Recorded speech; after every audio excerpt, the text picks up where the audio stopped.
Encounter is brought to you by the Broome County Council of Churches, where we connect compassion with needs as we inspire growth with dignity. You'll find us in special places throughout the community. For those who remain hungry, we provide meals. For those who are challenged, we build wheelchair ramps. We comfort those who are ill, minister to those who are confined, and we remain an advocate for change and understanding on behalf of every element of our community. Connect and inspire. Encounter the Broome County Council of Churches. Friends, welcome to the Encounter program sponsored by the Broome County Council of Churches. I'm your host, Mark Kimpland, the pastor at the Endwell United Methodist Church. Our guest today is a familiar face on the Encounter program and a former host who comes to share with us a very exciting ministry that I really want to take some time to discuss. And so it's my honor and privilege to welcome back to the show, Dave Alexander. Thank you. The coordinator now in this area for the Redbird Mission and also a member of the Endwell United Methodist Church.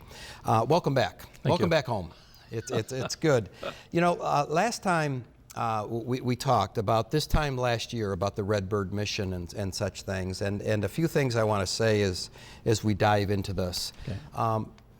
Prior to coming to Endwell, I knew nothing about this. Redbird Mission to me, prior to coming to Endwell, was in the churches I served before I came to Endwell. They had these trifolds of information about the Redbird Mission that always sat on a table. We never talked about the Redbird Mission. No one knew anything about it, but there were these things that just sat on a table until meeting you and understanding much more about the Redbird Mission. Mm-hmm. But as I'm looking at my notes from the last time we talked, one of the last things that we talked about is how lucky you were that you really didn't have to make a trip running into bad weather. Right. Well, this year that changed a little bit. Definitely did. You have just returned from the trip that you took on December 3rd through the 6th.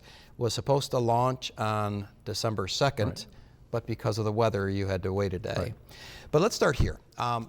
Share a little bit about, first, what is the Redbird Mission? For those that might just think the Redbird Mission is something that sits on the table in their church. Okay. But what is the Redbird Mission? Well, it's one of three missionary conferences in the United Methodist Church. It's the global church. The Redbird is in Kentucky. It is a very unique area. The population down there most of the people worked in coal mines. There's no more coal mines. Mostly they get $7,000 a year as far as benefits and money. So they depend very heavily on churches, different groups for support and how they can live. It is definitely a very backward kind of area. If you were to drive out in the hills or along some of the winding roads, and you would see the shacks that they're living in, dirt floors. You see people. The first year we went, we actually saw people washing clothes in their, the streams that are going by. So I mean, it's just like, you have to wonder why, I guess. Yeah. And that is one of the big things that for me when I was asked to get involved in this, and my first trip down, I realized why it was so important to do this, because the need is great. I mean, even today people will say, well, why do you do it? Don't they get government support? Well, they don't get any support. It's, they depend on like the Redbird Mission to provide them with the clothes, provide them with medical and dental care. They have a school, they provide their kids with education. They send people out to repair their homes. So it's kind of like we're doing something to help these people that are in need. So this hub then, this Redbird Mission, and you just started to allude to that. What are the sectors of it? I mean, I understand that it serves that community, but in ways such as, I mean, well, they have a community outreach program, okay, which is what we deal with. We take stuff to them, but they also have what I would call a store where we take clothes down, they go through them, and they sell them to the people, but the people get vouchers. I mean, a lot of things we take are brand new, and they get a voucher. They can get a brand new pair of pants or a shirt. that they can have. They have dental care, health care. They do a lot of counseling for people, do a lot of work with young families and children, helping them to, how to deal with your children and everything. And then they encourage them to be part of the school for education. I mean, it's an area where there's no TV unless you have a satellite dish, and then you have to be lucky enough to have it located where you can get a signal, because the hills they sit down in the valley with these huge hills around. So there's no cell service in certain parts of the area. So you have to walk around and you might find a signal. So, amazing. I mean, it's just like a whole new world. Right. Now, are there other agencies in that area other than the Redbird? Right, there's the Henderson Settlement, which is an offshoot, I think, of the Redbird Mission, and they supply things to them. A lot of the different denominations do things. Okay. But yeah, everything that we have taken down, it's not, I don't want to say, you don't have to be a Methodist to get the items. They are passing things out to the Catholic churches, all the different denominations, because it's they're lucky enough to have somebody that is bringing things to them. And a lot of agencies down there do not have the connection with somebody else in the United States to bring stuff. Okay. So then would people then go to those other places directly then? Right, well, Tracy Nolan, who's a lady I deal with, told us they have all these other churches. They come to them and say they have X amount of people that they need to help out, and then she supplies them as part of her community outreach. And it's really amazing. I mean, we didn't see it so much this year, but last year when we went down, as they were unloading the truck, churches actually were there picking up some of the stuff that we had brought and already taking it out to give to their people in need in their community and congregation. So it's, everybody down there is in need, and we've been very fortunate over the last 5 years that what we have taken has grown. I mean, we keep getting a lot more nice things. I mean, we took 3,000 shoe boxes, and I think because you helped pack the whole truck. The truck was 2/3 full of shoe boxes from the floor to the ceiling, and they all have personal hygiene things in them. That's stuff that they can't afford to buy. Right. Well, that's a great segue to your involvement in this. Something must have triggered. Can you give our viewers and listeners a little history, Dave Alexander history with the Redbird Mission? How did you come to be aware of this, and at what level? Going back probably 10 years or so, Endwell Methodist was a drop-off point for shoe boxes. And there was a couple, Paulette and Nelson Toner, they're in Pennsylvania. They went around in what used to be the Binghamton district, Oneonta, and the Scranton district, or the Wyoming Conference. And they would take one truck, they had another couple, the two men would drive, the two ladies would drive a car. They'd go to different sites, pick up shoe boxes. I think the last year they did it, they had a total of 751 shoe boxes that they took. A few clothes. I mean, the truck was not even half full. I mean, they just didn't have the resources to go out and do a lot. But she became sick and came and she called and said, "Can I talk to you?" And that was probably the mistake I made. But they came in and they explained what they had done and everything, and she politely said, "Would you pray about taking the mission over what they were doing?" And I said, "Well, give me a week." And I was on the phone with her that night and said, yes, I would do it, not knowing exactly what this I was would morph doing, into. Yes, because it really, compared to what they did a great job, but they didn't get the connections out there, and then there was no more Wyoming Conference. It became Upper New York. So now we're looking at all the churches in New York State that possibly could be part of this. Yes. Yes. So historically, then they would rent this truck, and then on their way to the Redbird, they would stop at these other places, put the stuff in the truck, and keep going. Then. Yep. Oh, okay. Didn't know So that. yes, they Okay, didn't go around places. Right. Yes. They just made a few stops. Yes. They did the same thing that we're doing. Yes. It was right around Thanksgiving that they'd head down, and they take the stuff down there. So I mean, from that standpoint, we're kind of following that lead as far as time frame. We would like to, I guess, the gentlemen that go with them, we've all talked, we'd like to go a little bit earlier, but part of the problem is they pass out things at Thanksgiving, so they don't have a lot of space to store things. And when you come with two 26-foot trucks full of items, I mean, we had blankets, sheets, school supplies, backpacks, and this year we were lucky. We have a young lady who's a member of our church that actually shrink wraps the shoe boxes, and she took them, the ones that were for women, all shrink wrapped, so when they unloaded, they could take them to their particular rooms where they were to be distributed.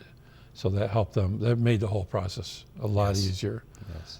But we had a lot of people who made brand new quilts and afghans, which, I mean, they were just gorgeous to see what people were doing. And some of these smaller churches, I mean, the ladies start in January making things, and they're very passionate about it.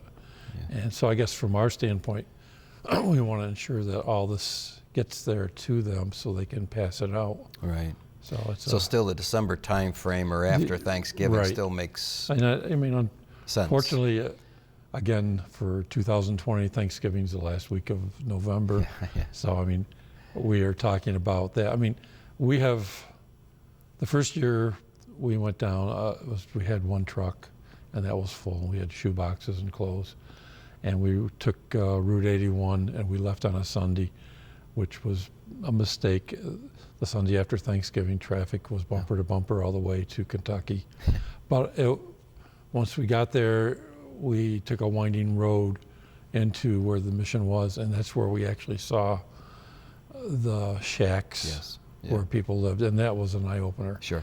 The last 4 years we've gone Route 1786 through Ohio and down, and we're kind of talking about next year we want to go 81 because the other gentlemen have never seen that portion of it, and they would like to see what I saw the first time, because I think they feel like, you know, the enthusiasm for the people that have helped is just, once you go once, you're hooked, I guess. Right. When I say to them, are you willing to go? It's like no hesitation. They want to be part of it because it's such a great thing. Awesome. And it's, you know, you figure you're taking 4 or 5 days out of your life, and it's not easy. You're driving a big truck, and a lot of traffic is horrendous, and it's you know, a lot of responsibility trying to make sure everything is safe. Sure. Friends, this show, we're blessed to have Dave Alexander, who is the regional coordinator for the Redbird mission, to kind of share a little bit about that mission and his involvement and your involvement or possible involvement in this ministry. You mentioned a little bit about this network that over the last 5 years has really grown. Right. Could you speak to that a little bit? How big of a network, or where do you see this thing going? Well, when the first year we took it over, we, at that point in time, kind of stayed within the Binghamton, Oneonta, Scranton area. And as we started talking with these different churches in this area, everybody said, well, geez, we have friends that live in Buffalo or Rochester. They want to be part of this. So kind of started putting letters out to all the churches in New York State, part of the Upper New York Conference. And it was just overwhelming. All of a sudden, we're getting responses. Yes, we would like to be part of this. We've heard about it. We want to be part of it. What can they do? And so I've gone through, and, you know, we did a lot of, I mean, it's just doing the paperwork, getting the information out, trying to coordinate how you're going to set up. Because part of the problem we have is we have to some of the churches don't have the capability of bringing things to Endwell. Sure. We're lucky. We, Nelcor Electric, which has been so gracious, they've given us warehouse space. Because the first year we did it, everything was in the church garage, which Yes. was a nightmare. So everything goes over to Nelcor, where the Cheryl, who does our shrink wrapping, can do the stuff over there.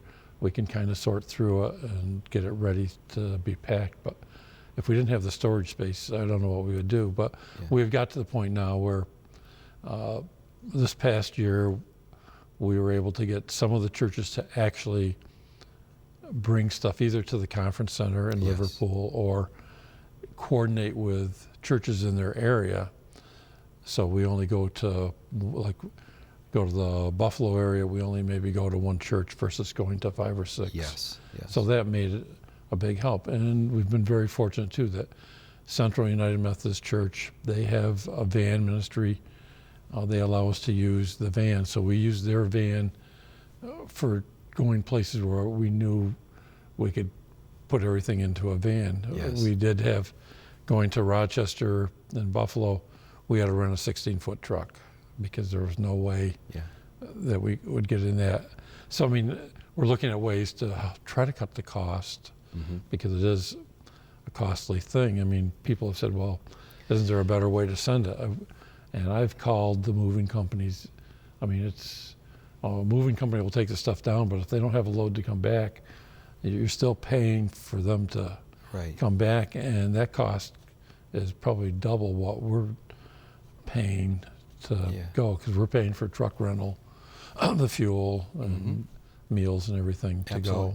Yeah, and I wanted to make sure we covered that too, because I was thinking about that prior to the show, that there may be people that are listening to the show that could get involved, whether it's putting the plastic totes together, the shoe boxes, or Afghans, or quilts, or clothing, or backpacks, school supplies, but others that might want to just make a monetary donation, which is so helpful.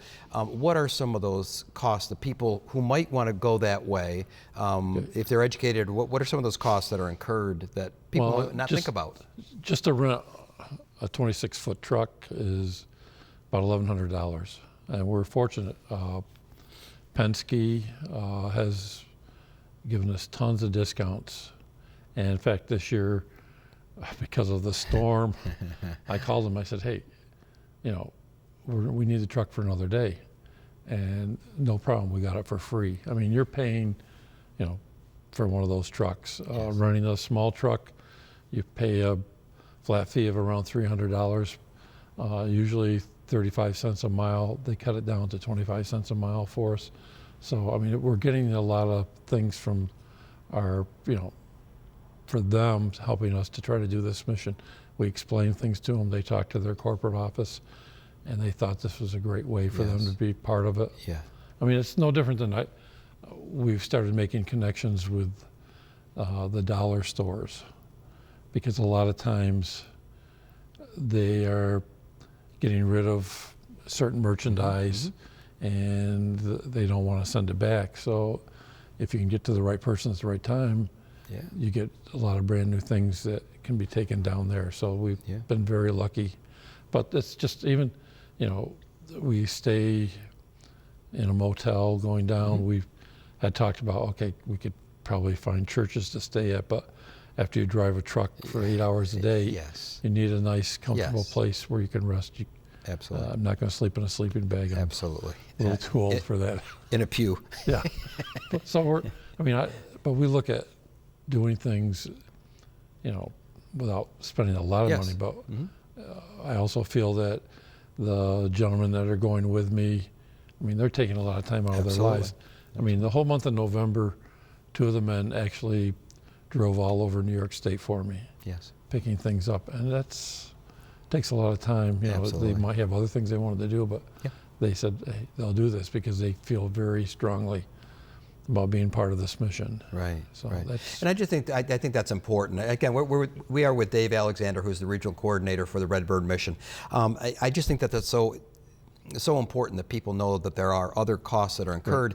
And I know that when the Endwell United Methodist Church receives those checks, those donations from other churches that we weren't even sure they were involved in any way, but they are, and they send a check, how important that is and how that enables us to do the work that you folks do. And I think it's important for people to know any donations that come, we're very fortunate our church has set up a separate account for the Redbird mission, and that money is dedicated for the cost of the trips, and we actually supplemented buying backpacks out of some of the money. So we had 100 backpacks that were full of supplies that went down. So, and we make sure we send out thank you notes to everybody to let them know that, we received their money, and so they know where it's going. I mean, from that standpoint, a lot of people just will send a check. I mean, we've tried to encourage people when I send the letters out, we would like $1 per shoebox, because that kind of helps offset, and that's a great thing, but then the people put the $1 in the shoebox, so we have to go through the shoeboxes, pull the $1 out. Is there anything you'd like to say about that, Dave? That's not fun, but it's important, because when we got down there, the people at the mission, if we don't do it, they have to do it because it's not good if one family, somebody in there gets $1 and the rest of the family doesn't. So they go through and try to pull all that out. So we've asked this year, do not wrap the shoe boxes, just put everything in. And I mean, for this coming year, we're actually going to ask them if you're doing kids to put on there the sizes, because that would help too, because then we don't have to open a box and say, well, that's for a baby or an infant or whatever. So we're trying to do things to make it easier for them down there. Right. It's, I mean, this is the first year we were totally unloaded within an hour because everything was broken down. And I mean, all the new stuff, everything was in boxes. We have a gentleman in Pennsylvania who has brought us, I'm not sure where he works, but they have a lot of boxes. He brought them up, we put them together, so we're able to put everything in cardboard boxes, which makes it nice, because things, especially the new things, you can keep them clean, easy to handle and everything. So. Now, you and I know the impact that is being made, but I know you brought something I want to make sure that we get to also. That was a letter drafted to you and the guys that went down. Would you kind of share that to our... Tracy Nolan, who is the Director of Community Outreach for the Redbird Mission, sent me a letter this year and said, thank you so much for coordinating the shoebox ministry and choosing Redbird Mission as a designated agency to distribute them in the southeastern Kentucky. The 2000 donation was such a blessing.